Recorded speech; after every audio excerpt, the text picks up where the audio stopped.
my story, my Father's plan. The Son has rescued me. Oh, what a gospel, what a peace. My highest joy and my deepest need. Now and forever He is my Lord. I stand in the gospel of Jesus Christ.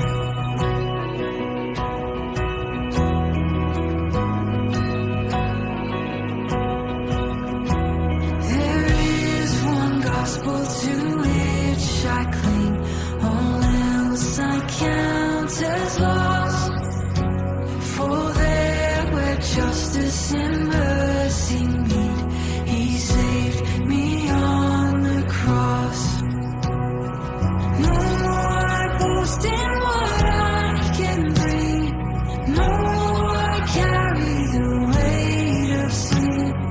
For He has brought me from death to life. I stand in the gospel of Jesus Christ.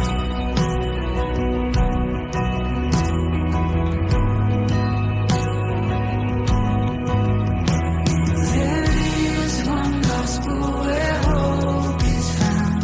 The empty tomb still speaks. For death could not keep my Savior down. He lives and I am free. Come on, we sing. Now on my Savior I fix mine eyes. My life is His and His hope is mine. For He has promised I too will rise. I stand in the gospel of Jesus Christ.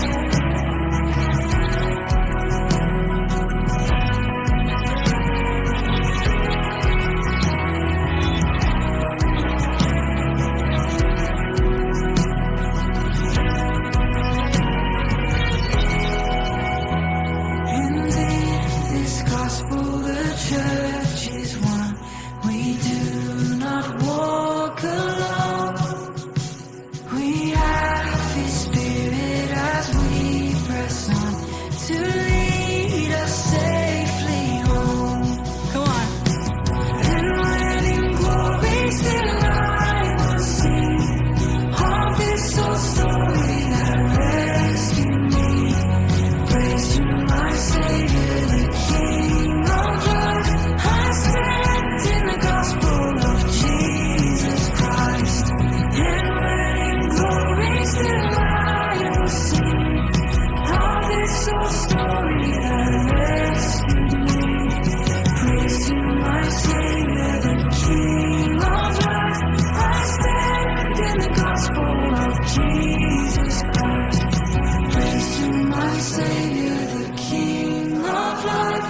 I stand in the gospel of Jesus Christ. I stand in the gospel of Jesus Christ.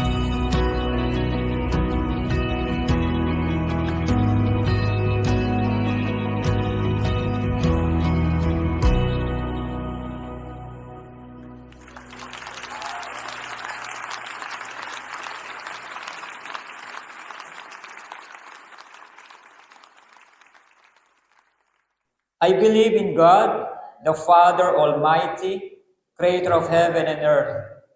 I believe in Jesus Christ, His only Son, our Lord, who was conceived by the Holy Spirit and born of the Virgin Mary, who was crucified, died, and was buried.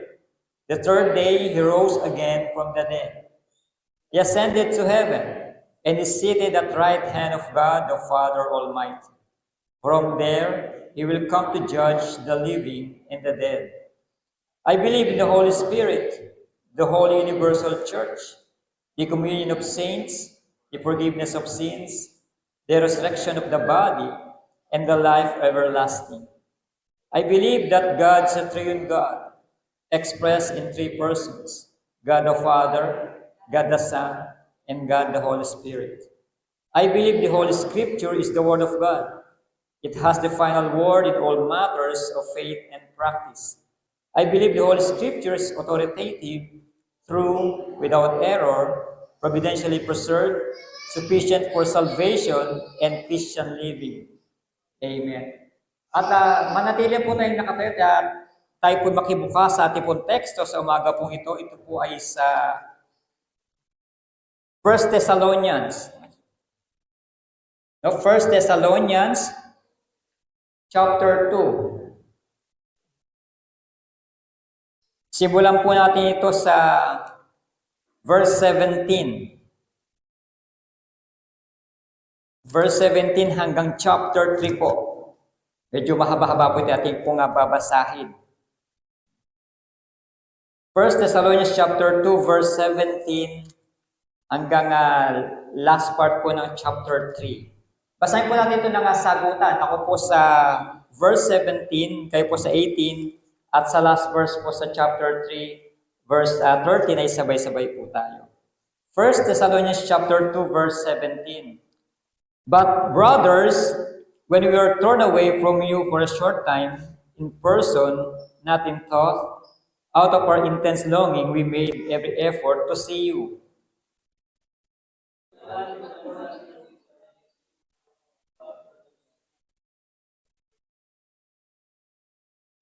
For what is our hope, our joy, or the crown in which we will glory in the presence of our Lord Jesus when He comes? Is it not you? Indeed, you are our glory and joy.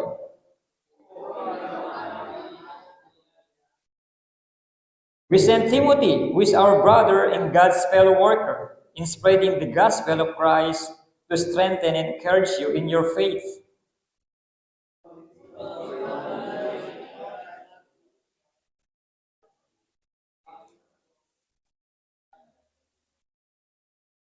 Verse 4, in fact, when we were with you, we kept telling you that we would be persecuted.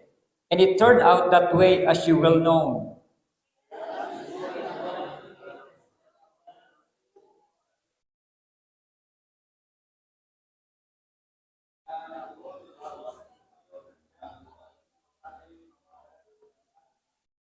Verse 6, but Timothy has just now come to us from you and has brought good news about your faith and love. He has told us that you always pleasant memories of us and that you long to see us just as we also long to see you.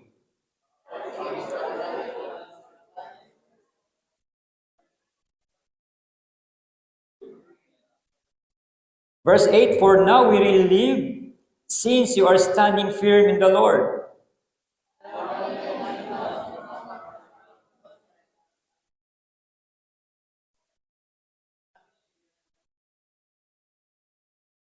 Verse 10, night and day we will pray most earnestly that we may see you again and supply what is lacking in your faith.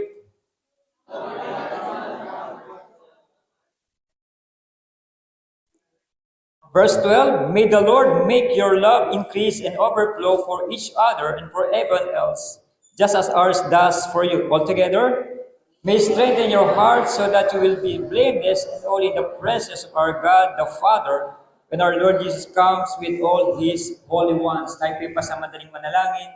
Kami patuloy nagpupuri, patuloy tinataas, dinadakila ang banal mong pangalan sa lugar nito. We thank you, Lord, dahil Ikaw ay tapat at mabuting Diyos about sa amin. At salamat, Panginoon, sa pagkakabasa ng iyong banal na salita. Patuloy mo nga itong mapagpalain sa aming mga buhay. Turuan kami at tulungan kami na maunawaan namin, Panginoon, ang mensahe mo sa oras na ito. At magamit nawa, Panginoon, ang mga talatang ito upang kami ay patuloy na lumago sa pananampalataya. At sa iyo namin tinataas, pinagkakatiwalang gawain na ito, maging salita mo na aming natunghayan. Ang panalangin, in Jesus' name, Amen. Amen. Makaupo na po ang bawat isa.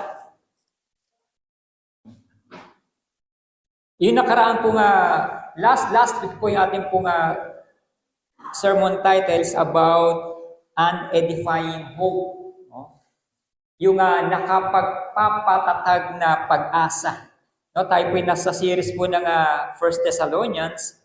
At ngayon po, dumako po tayo sa ikalawang bahagi po ng ating pong series. Ito po yung our hope and joy. Our hope and joy. Medyo mahaba-haba po yung ating pong teksto. No? Kasi nga po ay tayo po ay nasa series. Our hope and joy. Ito po no, ay isinulat po ni Apostol Paul dito po sa mga taga-Thessalonica, kung saan si Paul po ay nandun po sa Corinto, at ito po kayo isinulat during his second missionary journey.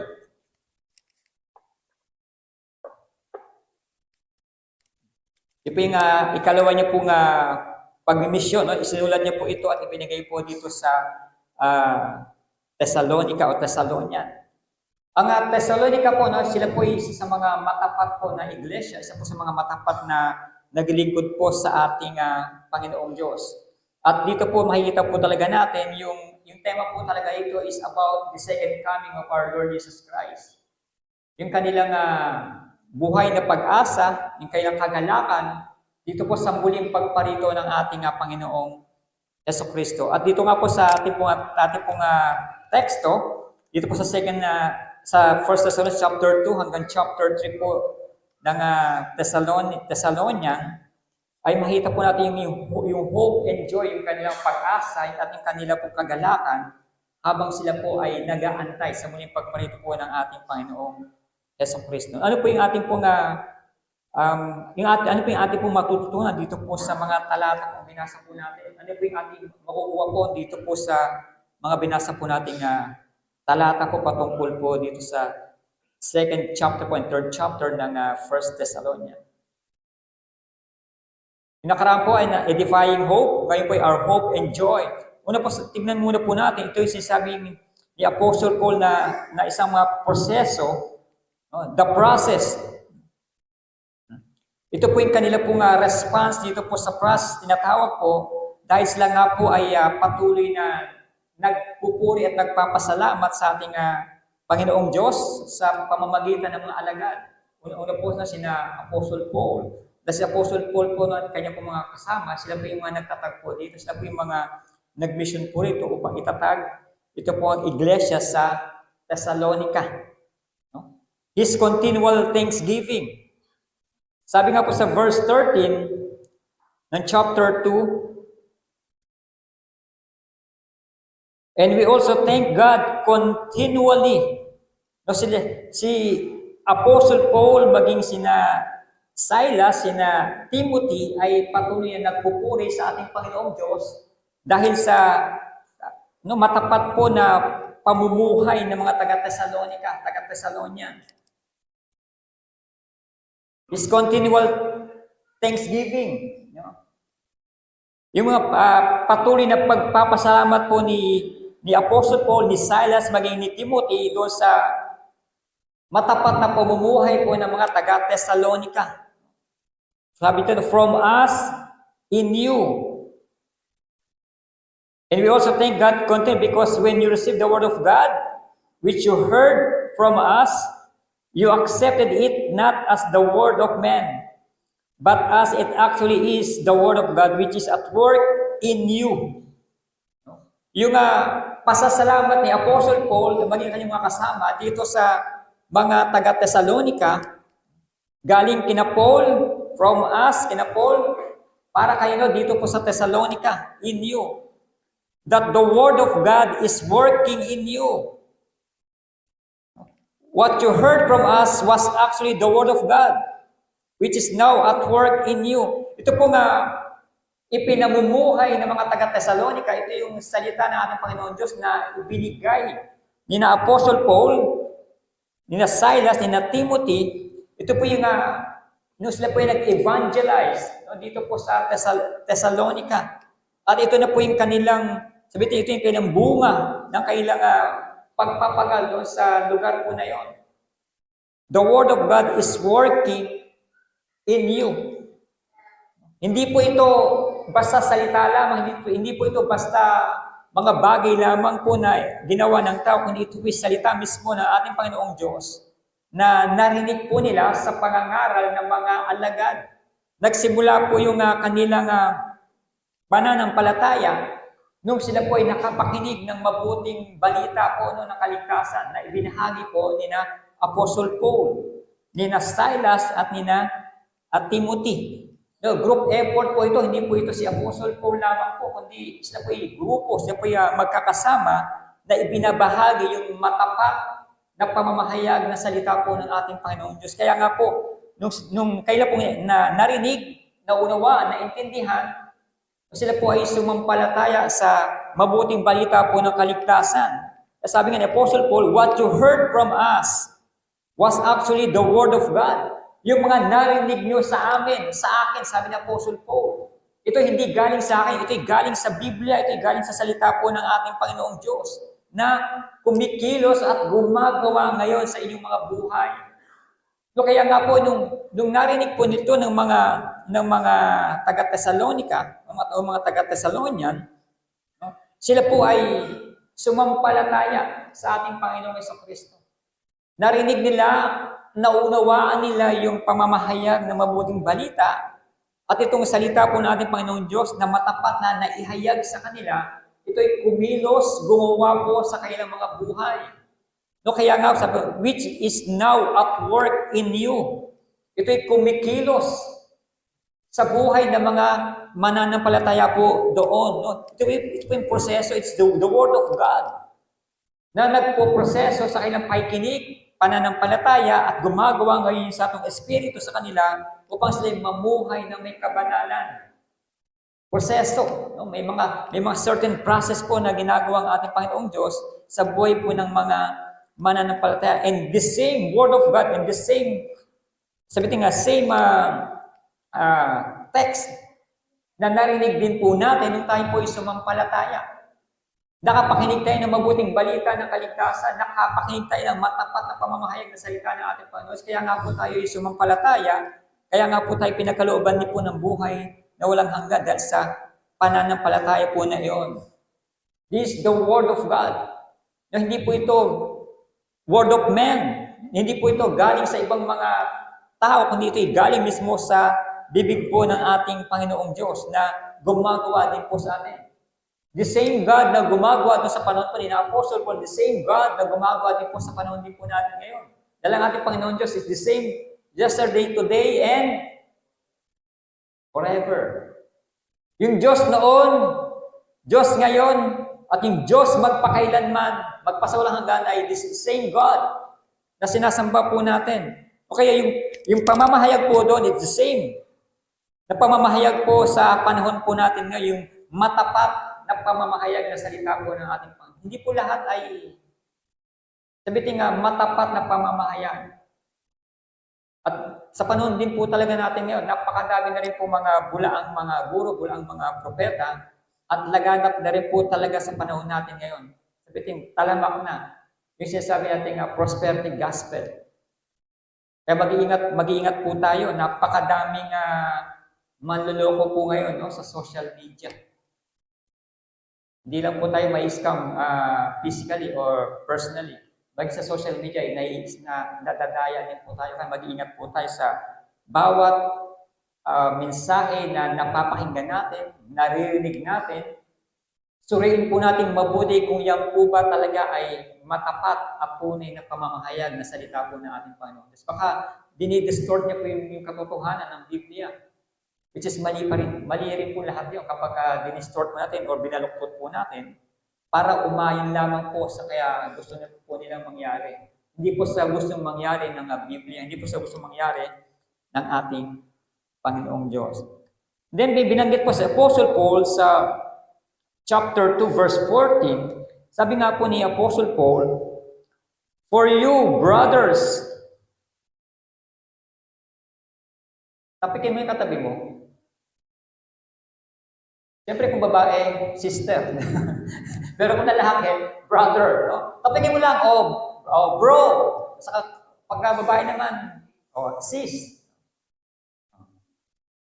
Ginawa yun na po ba? Kasi sabi ito, for you brothers. No?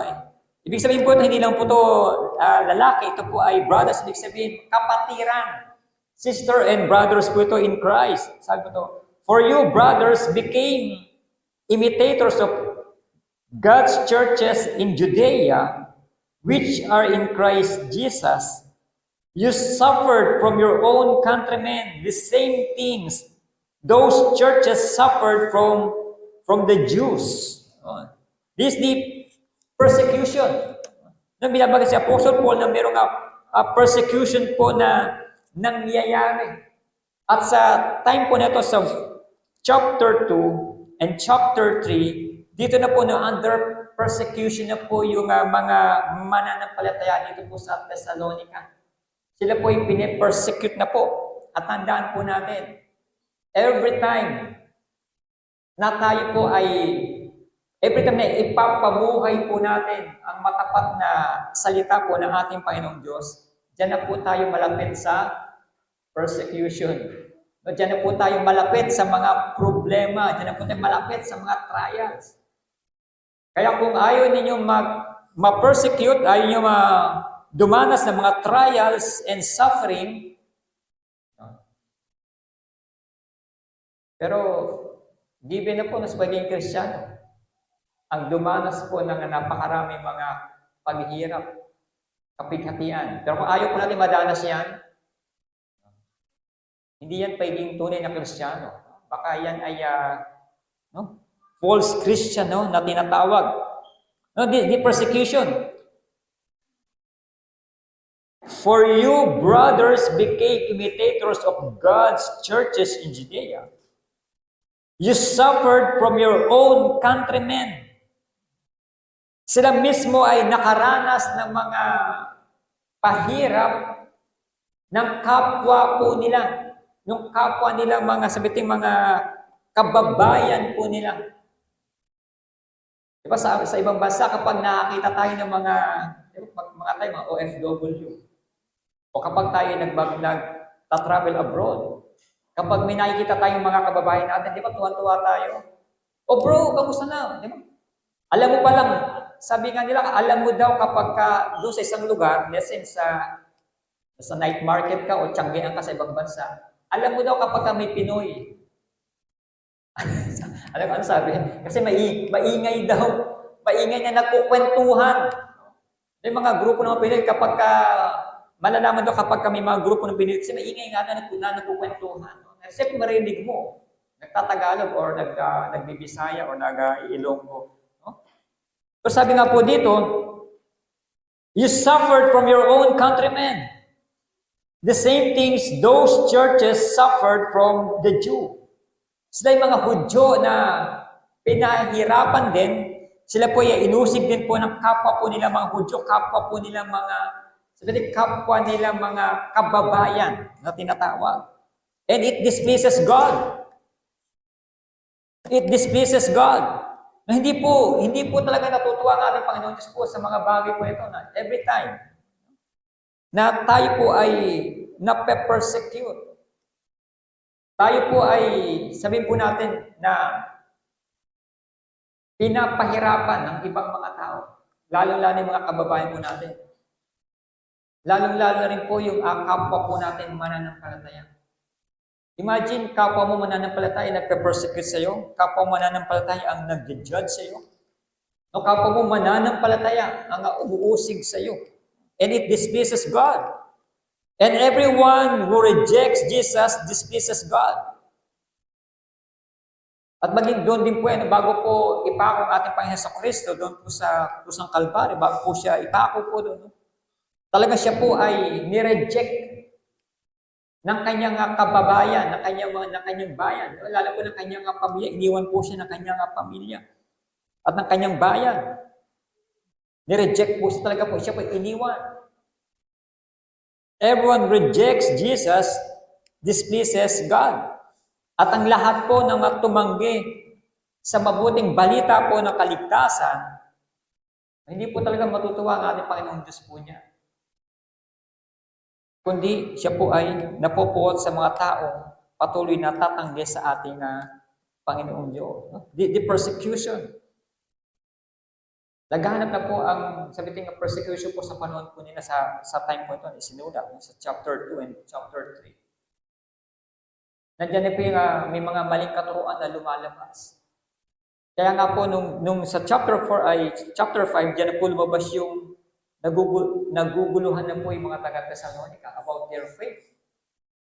Nagugulo sila kung ano na ba yung nangyayari, ano may mga susunod na pangyayari sa pagdating po ng ating Panginoong Jesucristo. It displeases God. Then, sa verse 16, yung chapter 2 pa rin po, sabi po dito, in their effort to keep us from speaking to Gentiles so that they may be saved. In this way, they always heap up their sins to the limit. And the wrath of God has come upon them at last. This is the pronouncement. No? Ito na yung pagpapahayag ng ating Panginoong Diyos. This, the wrath of God will come upon them. This is the same thing doon po sa Gospel, sa Matthew, Mark, Luke, and John. Binabanggit po sa Gospel yung, yung puot ng ating Panginoong Diyos na dadating sa mga taong no, tatanggi at tatalikod po sa ating Panginoong Jesucristo. The wrath of God will come upon them. This is the pronouncement of God. Ito yung mangyayari, hindi po ito mababaliwala, hindi po ito may sasantabi kundi ito po yung mangyayari. Pwede po ito magpaliban, pero ito po yung mangyayari. The wrath of God will come upon them in the judgment of God. Yung paghahatol po, yung kahatulan po ng ating Panginoong Diyos. Doon sa mga taong tatalikod sa ating Panginoong Diyos. Sa mga taong magpapatuloy sa tinatawag na kasalanan. Yung judgment, yung paghatol po ng ating Panginoon ay patuloy po nga mararanasan po ng mga taong susuway at patuloy na mamumuhay sa kanilang kasalanan. No, lahat po tayo ay harap sa hatol. Mapa-believer and unbeliever. Lahat po tayo ay harap sa ating Panginoong Diyos para tayo hatulan. Ang kaibahan lamang po ay iba yung pagkakahatol sa unbeliever at iba yung hatol sa mga unbeliever. Believer, ibang hatol. Unbeliever, ibang hatol po. No? Magkaiba po siya ng hatol. Pero lahat po tayo ay dadaan sa kahatulan po ng ating Panginoon. But the pronouncement, yung judgment of God po rito ay sa mga unbeliever. Doon po mararanasan nila yung galit ng ating Panginoong Diyos, yung wrath, at hindi pa sa galit. Ano sa Tagalog ni wrath? Puot. At hindi pa sa galit. Doon lang maranasan yung puot ng Diyos dito po sa judgment na ipapataw po sa mga unbeliever. That's the pronouncement of God. Kaya mag-ingat po tayo.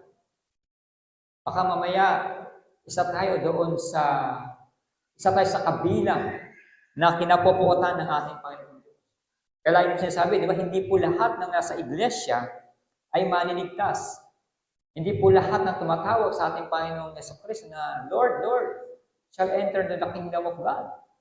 Kundi yun lamang mga taong sumusunod doon po sa ating Panginoong Diyos. Kaya mag-iingat po tayo. Baka kasama tayo sa pronouncement ng ating Panginoong Diyos na tayo ay hatulan dahil sa ating mga kasalanan na ginagawa. Then, dito po sa chapter 3 po tayo titingin. Chapter 3, this about a practical instructions. Chapter 3. The practical instructions. Marami po mga practical instruction na inilatag po si Apostle Paul po dito. Bagamat si Apostle Paul ay gusto niyang makapunta muli dito po sa Thessalonica. Pero hinadlangan daw siya ng dyablo. Hinadlangan daw po siya ni Satanas. Kaya hindi po siya agad makapunta. At siya po ay, sabi po natin, miss niya po yung mga kapatiran dito po sa Thessalonica. Kumbaga talagang naglulong po siya. Miss niya yung kapatiran, miss niya yung fellowship with the believers doon po sa Thessalonica. Kasi yung Apostle Paul, hindi ako makapunta dyan. Gustong-gusto ko man pumunta dyan, pero hindi ako makapunta dahil hinahadlangan ako ng diablo. Hindi na po inelaborate kung ano po yung ibig sabihin po ni Apostle Paul na siya po hinahadlangan ng diablo. Pero ito po isang maliwanag na ang diablo ay hindi natutuwa. Every time na merong nagiging tapat na iglesia po, hindi po natutuwa ang diablo, siya po gumagawa ng paraan para kayo sirain, para kayo hindi magpatuloy, at maging si Apostle Paul ay hindi po naligtas. So siya po hinadlangan daw po ng diablo. Sabi ko sa verse 9 ng chapter 2, sa 2 Thessalonians sa pala ko, no? Sabi po ni Apostle Paul po ito, no? Sa verse 18, for we wanted to come to you, certainly I, Paul, did again and again, but Satan stopped us. But Satan stopped us. No? Pinigilan po siya ng diablo. Hindi na po i-elaborate, kaya hindi rin po mag-elaborate kasi baka magkamali ako ng elaboration. Isa lang po maliwanag po dito na hindi po talaga natutuwa ang diablo. Kapag tayo naging tapat sa salita po ng ating Panginoon, tayo ay matapat na sumusunod, ipinamumuhay yung salita ng ating Panginoon, hindi po natutuwa ang diablo. Lahat ng pamamaraan ay gagawin ng diablo para ito ay ma-stop, para ito ay mapigilan, para hindi ito magpatuloy. Pero hindi po si Apostle Paul lang po ang bida po rito. Kaya ginawa ni Apostle Paul, kung siya ay hinahadang ng diablo, pinadala niya si Timothy. Kasi si Timothy yung pumunta po doon sa Thessalonica upang kamustahin, upang makipag-fellowship, bisitahin doon po sa lugar po na yun at magbigay po ng balita po dito po kay Apostle Paul at sa kanya pong grupo. Ano po yung practical instructions po dito? Una po yung practical instruction that Apostle Paul or his team concerned about the things that really matters. Concerned about the things. Concerned po si Apostle Paul, maging ang kanyang mga kasama, doon sa mga importante mga bagay. Sabi po sa verse 5 ng chapter 3, for this reason, when I could stand it no longer, I sent to find out about your faith. I was afraid that in some way the tempter might have tempted you and our efforts might have been useless. Concerned about the things that really matters. Una po yung sasabi po dito yung kailangan pananampalataya. He's concerned regarding the issues of faith. Patungkol po sa pananampalataya ng mga taga-Thessalonica, gustong-gusto pa po sabihin palaguin, magpalago sa pananampalataya ng mga taga-Thessalonica. Kaya nga po yung concern po ni Apostle Paul, kaya gusto niya makapunta doon, makapagbahagi, by share. Yung kanyang experiences at kanyang mga nalalaman patungkol po sa pananampalataya, patungkol po sa aral na nakuha niya po sa ating Panginoon sa Kristo. Hindi naman po first-hand apostle si Apostle Paul. Sabi nga hindi nga dapat apostle si Apostle Paul kasi hindi naman daw siya nakasama ni Jesus. But meron po siyang personal encounter with Jesus Christ at siya po ay nag-aral din po. No? Hindi po siya basta nangaral, basta-basta siya po ay nag-aral po sa Araba for 3 years. At yung kanyang personal encounter with our Lord Jesus Christ is legit. At siya po ay napatunayan.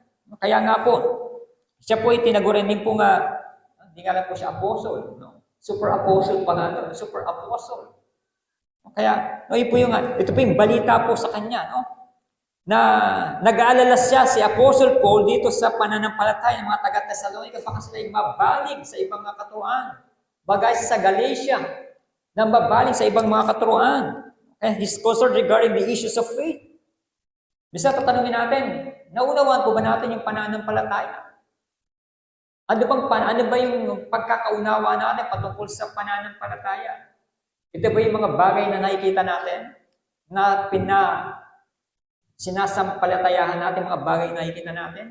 O ito yung mga bagay na hindi natin nakikita pero tayo sumasampalataya ng mangyayari sa mga darating na panahon? Sabi nga sa Hebrew, Naway, naunawaan din po natin yung pananampalataya na meron din po tayo. And he reminds them that his sufferings were not unexpected, but were predicted. Hindi po ito talaga, masasabi po natin na unexpected. Itong mga daranasan po natin mga kahirapan, mga problema sa buhay, mga trials, persecution. Hindi po ito unexpected na darating po sa atin. But ito po ay predicted. Sabi po ni Apostle Paul na ito ay mararanasan din po ninyo, mararanasan din po natin, kaya hindi po tayo exempted sa mga problema sa buhay. Hindi po tayo exempted sa mga suffering, hindi po tayo exempted sa mga sakit. Lahat po yan ay mararanasan natin. Dahil diyan po pinapatibay yung ating pong mga pananampalataya. No? Ang tanong ay, lumalago ba tayo sa pananampalataya? Are you growing in the faith? Lumalago ba yung pananampalataya na ibinigay sa atin ng ating Panginoong Diyos? Kaya ibinigay sa atin, dapat po natin pagyamanin po yan. Pag binigyan tayo ng isang bagay, lalo na kapag ang nagbigay sa atin ay mahalaga o importante sa atin, kaya iniingatan po natin. Pinapahalagahan po natin. Sino rito yung binigyan ng nanay nyo o lola nyo ng singsing? Lola nyo, binigyan kayo ng singsing. Nasaan na yung singsing na yan? Na kay Tambunting o na kay Cebuana? So, iniingatan natin, pinapahalaga natin kasi ang nagbigay nito ay mahalaga sa atin. Ito ay galing pa sa lolo ng lolo ko. Kaya iniingatan ko kasi ito ay mahalaga sa akin kasi mahalaga ang nagbigay sa akin. Mahalaga ang nagbigay sa akin. Kaya, same thing with our faith. Kung yan ay ipinagkaloob sa atin o ibinigay sa atin ng ating Panginoong Diyos. At iniingatan po natin yan. Pinapalago po natin yan. Ipinapamuhay po natin yan. Yung pananampalatayang binigay po sa atin. At iniingatan po natin kasi alam natin na ito ay kaloob sa atin ng ating Panginoon. Bilang pagbibigay natin importansya sa nagbigay sa atin, ito ay iniingatan po natin. Na hindi ito mawala, hindi ito manakaw ng ninuman. O tayo mapulyod man ng ibang mga bagay. Yung pananampalataya, meron din po natin, same thing with the gospel. Yung mabuting balita po ng kaligtasan. It's about our faith, our love for our Lord Jesus Christ. Dahil mahal natin ang ating Panginoong Diyos, dahil sa pananampalataya pinagkaloob sa atin, ito ay ating iniingat at ating pinagayaman po. Isa po isa sa mga concern na inilalatag po ni Apostle Paul dito po sa Thessalonica. Practical instruction, hindi lang po yung concern sa mga kailang pananampalataya. And sabi sa verse 6 ng chapter 3, "But Timothy has just now come to us from you and has brought good news about your faith and love." Ngayon, dumating na po si Apostle Paul, Apostle Timothy, I mean Timothy. Nung dumating na po si Timothy, bumalik na sa kailang lugar at nag-report na po kay Apostle Paul at ang balita po ni Timothy, sabi po dito, "and has brought good news about your faith and love. He has told us that you always have pleasant memories of us." No? Pero nga pleasant memories, may mga magandang bagay na naaalala po sila patungkol po kina Apostle Paul. No? Mahalagang bagay. Mahalagang mga nangyari po sa kanila. Mahalagang mga bagay na ginugunita po nila. Yung ating po mga childhood memories. Marami po tayong mga childhood memories na iba pangit, iba magaganda. At alam ko na hanggang ngayon ay naaalala po natin yan. Kahit pangit yan, kahit maganda yung childhood memories po natin, naaalala po natin yan hanggang ngayon. Baka nga iba rin sa atin, may mga childhood sweetheart dati. No? May mga nire-reto-reto. At yan ay naaalala po natin. At sa pagbalik po ni Timothy, at siya po nag-report kay Apostle Paul, ibinalita po ni Timothy na nasasabit din itong mga taga-Thessalonica na makasama si Apostle Paul, maka-fellowship si Apostle Paul, makasama sa mga gawain. O kaya nga, dala-dala po nila yung memories na ito na kasama nila si Apostle Paul before. Ikinukwento ng mga taga-Thessalonica, yung pangyayari sa kanila na kasama nila si Apostle Paul, napakagandang relasyon meron sila. Napakagandang bonding moment po nila, mga magandang fellowship po nila nakasama si Apostle Paul. At siya po yung nadala-dala po ni Timothy at ibinabalita ka dito po kina Apostle Paul na ang mga taga-Thessalonica ay natutuwa din. Dahil sa mga magandang bagay na nangyari po sa kanila. Imagine, napawali si Apostle Paul doon sa Thessalonica pagkatapos mag-church plant, pagkatapos ma-establish in church, ay umalis si Apostle Paul for another church planting. Mga ilang buwan po ang nakalipas, no? At sabihin natin na na-miss po nila ang praise.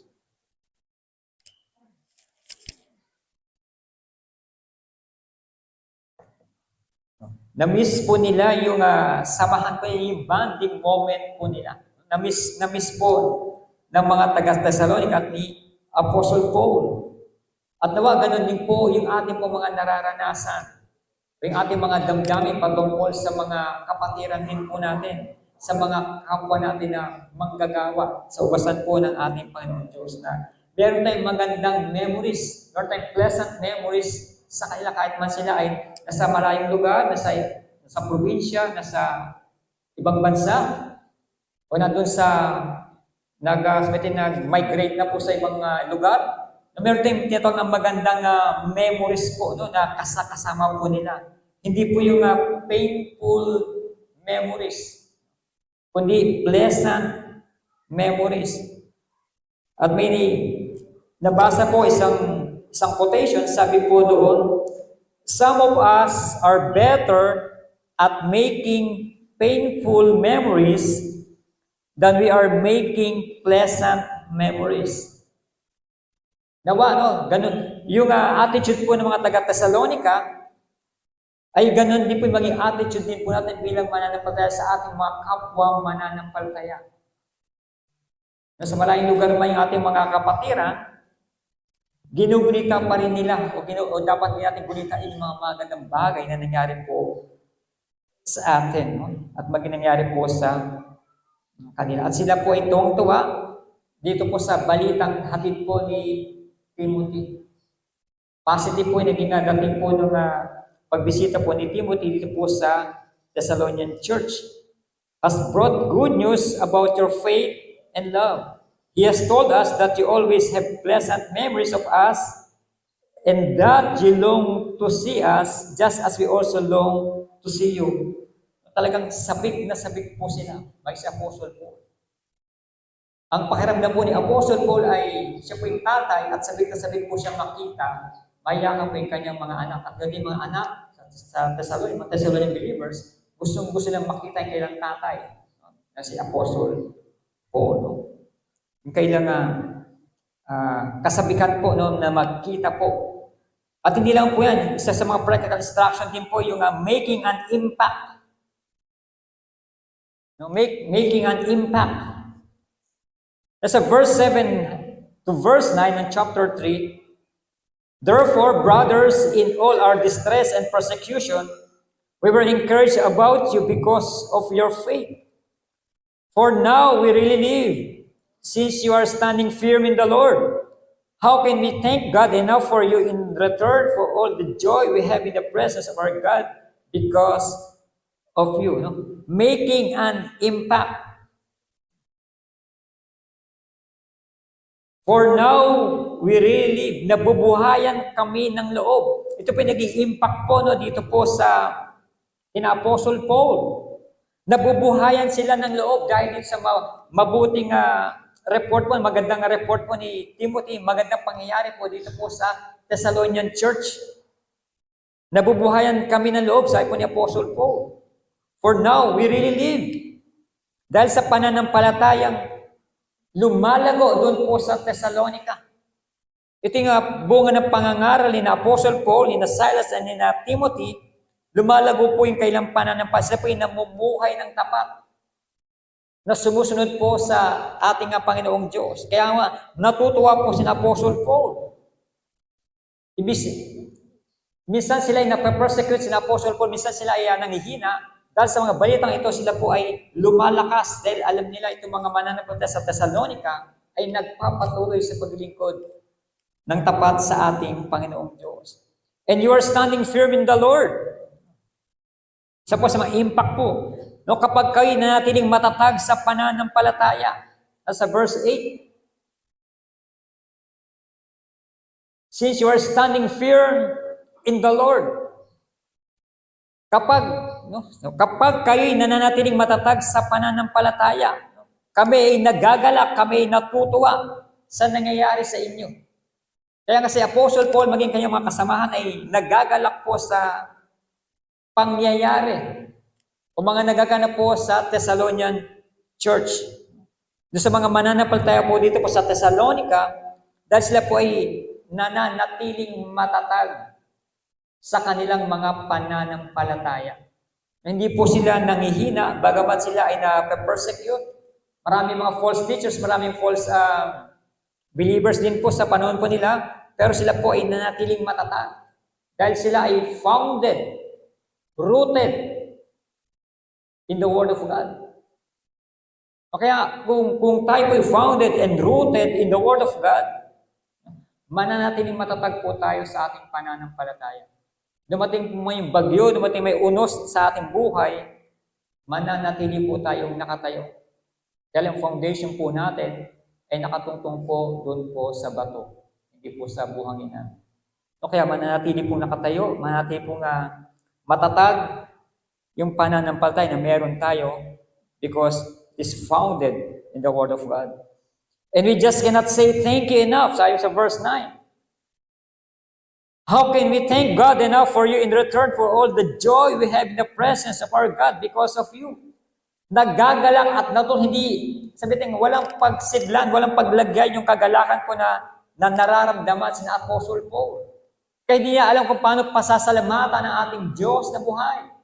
Dito sa mabuting balita na binahagi po ni Timothy sa kanila.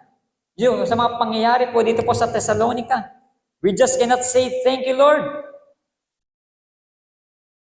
Kulang ang thank you sa mga nangyayari ko sa Thessalonica. Kulang ang pasasalamat sa mga biyaya na ibinigay mo sa Thessalonica. Kulang ang salitang salamat sa lahat ng ginawa mo dito sa buhay ng mga taga-Thessalonica. Kaya nagpapasalamat si Apostle Paul sa ating Panginoong Diyos. Kaya kulang yung salitang pasasalamat sa mga nangyayari po sa kanilang buhay. Tayo po, maraming blessing din po tayo nare-receive, maraming mga blessing din po tayo natatanggap sa ating mga Panginoong Diyos. And kulang din po yung salitang thank you.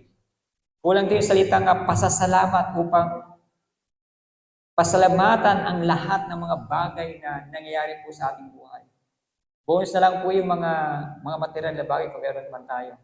At yung kalsugan po natin, pagpasalamat po natin. Yung pananampalataya na meron tayo at kung ito'y lumalago, lalo natin ipagpasalamat sa ating Panginoong Diyos. Kung tayo po'y nagkakaroon ng eagerness sa pagbabasa ng salita ng Diyos, nagkakaroon ng eagerness sa pagsasaliksik sa katotohanan sa salita po ng ating Panginoon. May eagerness sa ating spiritual na buhay, lumalago po tayo sa pananampalataya.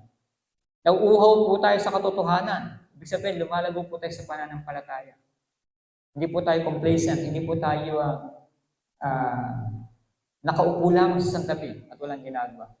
Kapag po sinasaliksik po natin yung katotohanan ng salita po ng ating Panginoon. Siya po isang katotohanan na tayo po'y lumalago sa pananampalataya. And learning to react. No, learning to react, sabi sa verse 11. Now, may our God and Father Himself and our Lord Jesus clear the way for us to come to you. Learning to react. Hindi po ito violent reaction. Ibig sabihin po ni Apostle Paul ay matuto tayo nga magsabi sa ating Panginoon. Matuto tayo nga manalangin sa ating Panginoon. Matuto tayo nga magbigay na reaction sa ating Panginoon Diyos kapag kami mga hindi magandang bagay na nangyari sa atin. Sabi nga kanina, sila po ay hinahadlangan ng diablo. Kaya nga, isa sa mga reaction po ni Apostle Paul, now may our God and Father Himself and our Lord Jesus clear the way for us to come to you. He breaks out into prayer. Yung pangyayari pagka Apostle Paul sa hinahadlangan ng diablo, ito po ay nauwi sa mataimtim na panalangin. Isa sa mga reaction ni Apostle Paul, idulog ito sa panalangin. Yung kanya initial reaction agad na nangyari po sa kanila yung bagay po na yon. He breaks out into prayer. And when we overflow in prayer, we do well to pray specifically. Hindi po to general, kundi specific po yung panalangin ni Apostle Paul, that the way for us to come to you, to clear the way for us to come to you, na sila po ay pahintulutan ng ating Panginoon Diyos na makarating doon muli sa Thessalonica. Sabi po ni Apostle Paul, isa sa mga request po niya, first of all, he says in his prayer that the way may be cleared for us to come and see you. Pahintulutan sila na makarating diyan ng ating Panginoong Diyos. No, hindi sa kaya ni Apostle Paul, hindi sa kanyang katalino, hindi sa kanyang kagalingan, kundi sa biyaya at habag po ng ating Panginoong Diyos. Hinihingi niya yung favor ng ating Panginoong Diyos. Specific po siya doon po sa kanyang panalangin. Ito po isa sa kanyang mga reaction. And second prayer, sabi po niya, specifically that their love will overflow. That their love will overflow. May the Lord make your love increase and overflow for each other and for everyone else. Mag-umapaw. Yung kailangang pag-ibig sa bawat isa, mag-umapaw yung kailangang pagmamahalan sa isa't isa. Ano ba yung kabaliktaran po ng pag-ibig? Pag-aaway, pagbabahabahagi, pagkakahati-hati. Isa sa mga specific prayer po ni Apostle Paul that their love will overflow. Nag-uumapaw na po yung pag-ibig po ng mga taga-Thessalonica. Pero isa pa rin po sa panalangin ni Apostle Paul na mas umapaw po ito. Yung kailang pagmamahalan, pagtitinginan sa bawat isa. No, kasi nga po ito'y nakasentro dito po sa salita po ng ating Panginoon na to love one another. Ipinamumuhay po yan ng mga taga-Thessalonica. At pangatlo po, yung pangatlong specific request po ni Apostle Paul, may He give you the inner strength so that you may be blameless and holy when Jesus comes back. May He give you the inner strength so that you may be blameless and holy when Jesus comes back. Sa verse 13 po yan, may He strengthen your hearts so that you will be blameless and holy in the presence of our God and Father when our Lord Jesus comes with all His holy ones. Nabigyan sila ng kalakasan, mapagtagumpayan itong mga problema, itong mga persecutions, yung mga trials and sufferings po niya, mapagtagumpayan po nila sa habag at biyaya po ng ating Panginoon. Isa po sa panalangin ni Apostle Paul. At manatili po silang blameless, manatili po sila sa kabanhalan at sumusunod po ng matapat sa ating Panginoon. Magkaroon ng pamumuhay na may kabanalan. Hanggang sa muling pagparito po ng ating Panginoong Jesucristo. So that you will be blameless and holy in the presence of our God and Father when our Lord Jesus comes with all His holy ones. Pwede bang paki-flash yung chapter 3 verse 13? Tignan lang natin ito ng mag-word study muna tayo sa chapter 3 verse 13. Yan. Sabi po ito, May He make your hearts blameless in holiness before our God and Father at the coming of our Lord Jesus. Sino kasama? Sino kasama daw? With all His saints.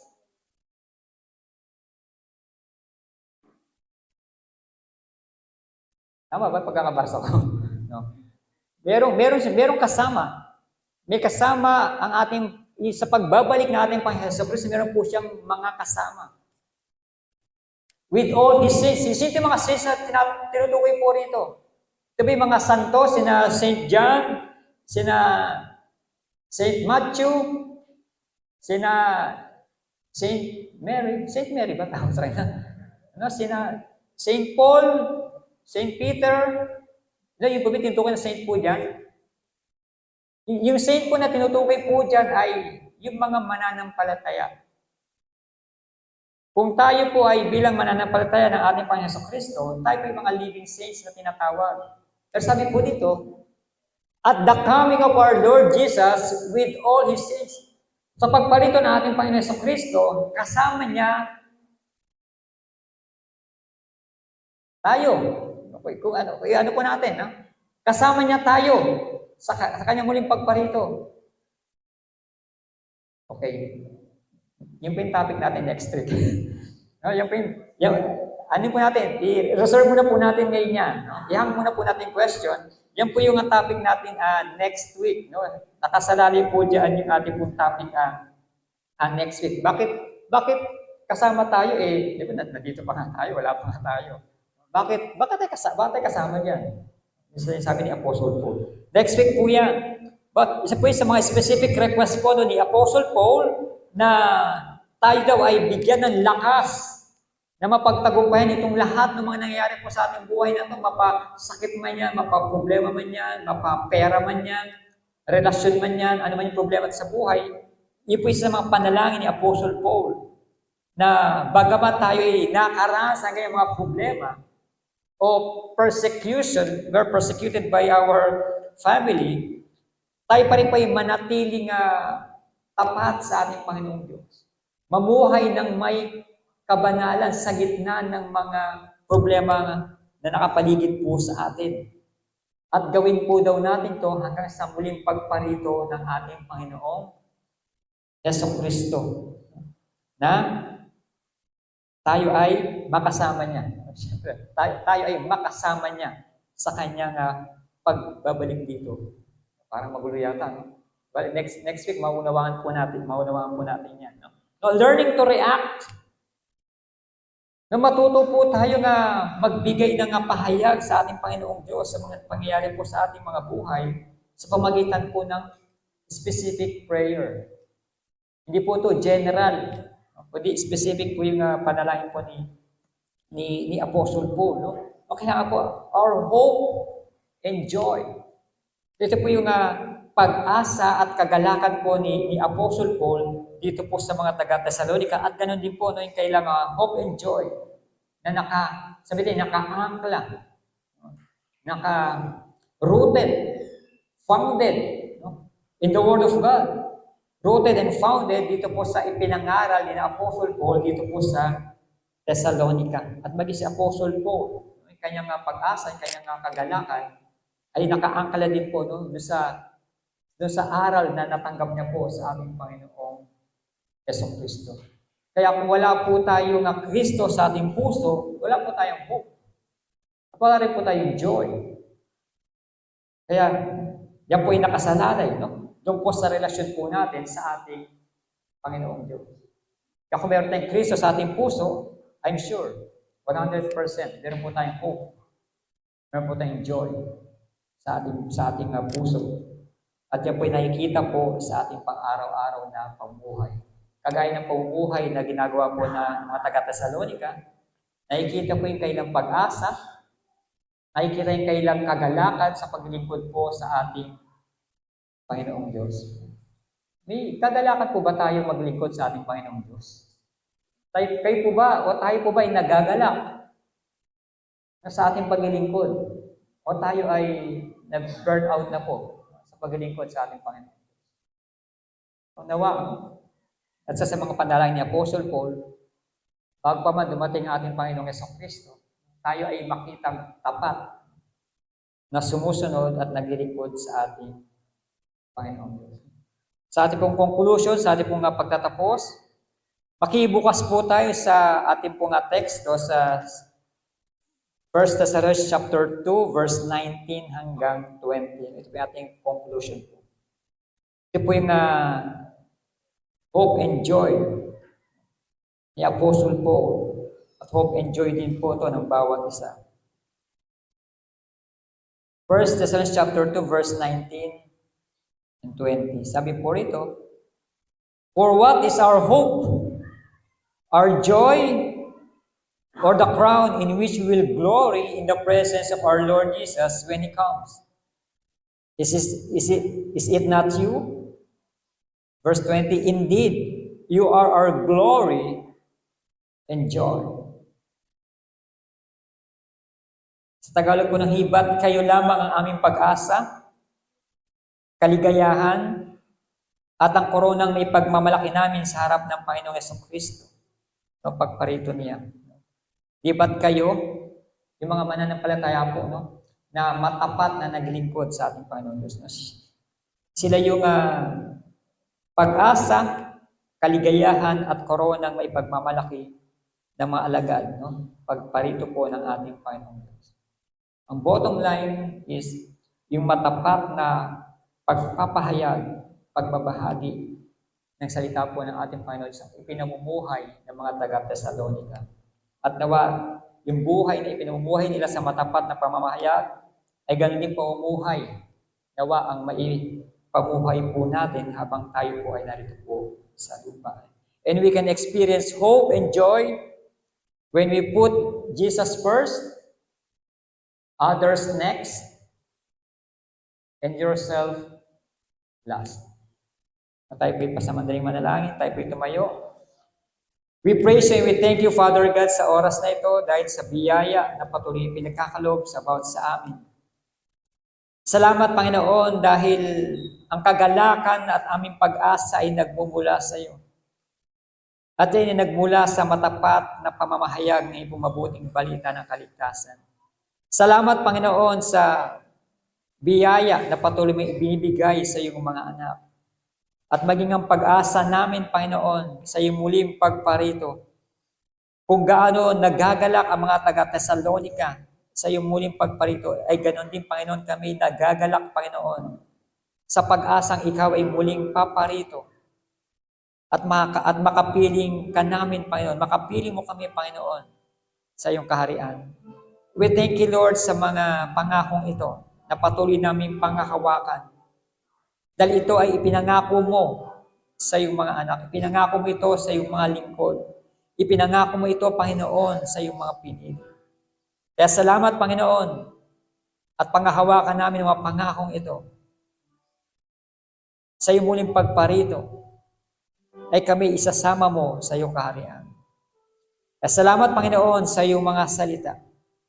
Salamat, Panginoon, sa biyaya na patuloy mo ibibigay sa iyong mga anak. Bagamat kami man ay nakaranas ng maraming mga problema, nakaranas kami, Panginoon, ng mga sakit, nakaranas kami ng hindi magandang bagay sa aming buhay. Kami nagpupuri at nagpapasalamat dahil binibigyan mo kami ng lakas upang mapagtagumpayan ang mga bagay na ito. Binibigyan mo kami, Panginoon, ng karunungan na nagmumula sa iyo, na maunawaan namin ang mga bagay, bawat pangyayari sa aming mga buhay. Kaya salamat, Panginoon, dahil tinuturuan mo kami na manatiling tapat sa iyo. Tinuturuan mo kami, Panginoon, to persevere habang kami narito sa lupa. Kaya salamat, Panginoon, at turuan mo kami, Panginoon, na patuloy na magpalakasan kami, Panginoon, sa bawat isa. Magpalakasan ng iyong mga anak sa iyong mga salita. Magpalakasan kami, Panginoon, at hindi nga kami maghilahan. Kundi patuloy na palakasin kami at palaguin sa pananampalataya. Iron sharpens iron. Kaya salamat, Panginoon, sa iyong mga salita. Salamat, Panginoon, maging sa ginamit mong iyong lingkod na si Apostle Paul, maging si Timothy, at maging si Silas, Panginoon, at maging mga mananampalataya sa Thessalonica. Pinupuri ka namin, Panginoon, dahil ikaw ay tapat sa kanila. At sila ay nanatiling tapat din sa iyo, Panginoon. Turuan mo rin kami, Panginoon, na maging tapat sa iyo. Turuan mo kami at tulungan kami, Panginoon, na magtapat sa iyo hanggang sa muling pagparito. Kaya we thank you, Lord, na kulang ang salitang salamat.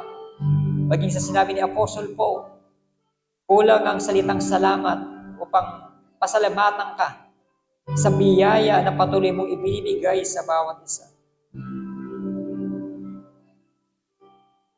Kaya tanggapin mo, Panginoon, aming pinakamataas na pagsamba, pinakamataas na papuri at pasasalamat dahil ikaw ay tapat at mabuting Diyos.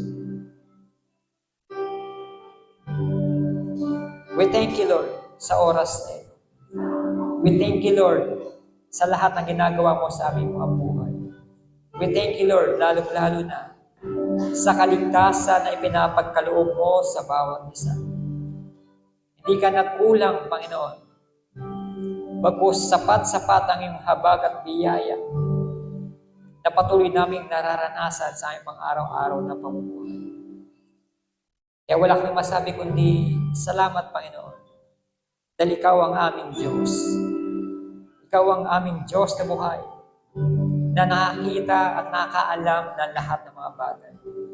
Kaya sa iyo namin pinagkakatiwala ang aming buhay, ang kalakasan ng bawat isa, ang ikinabubuhay namin, Panginoon.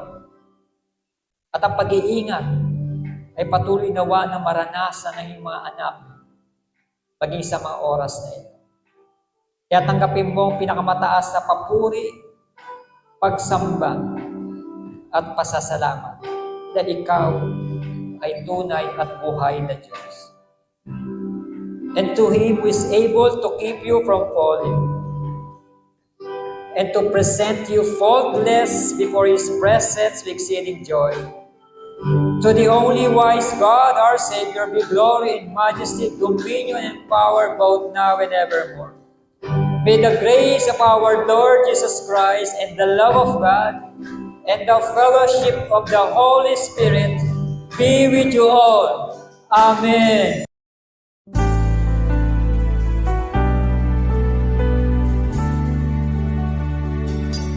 In Christ alone will I glory, though I could pride myself in battles won. For I've been blessed beyond measure, and by His strength alone I overcome. Oh, I could stop and count successes like diamonds in my hands, but those trophies could not equal to the grace by which I stand. In Christ alone I place my trust and find my glory in the power of the cross. In every victory, let it be said of me, my source of strength, my source of hope is Christ alone.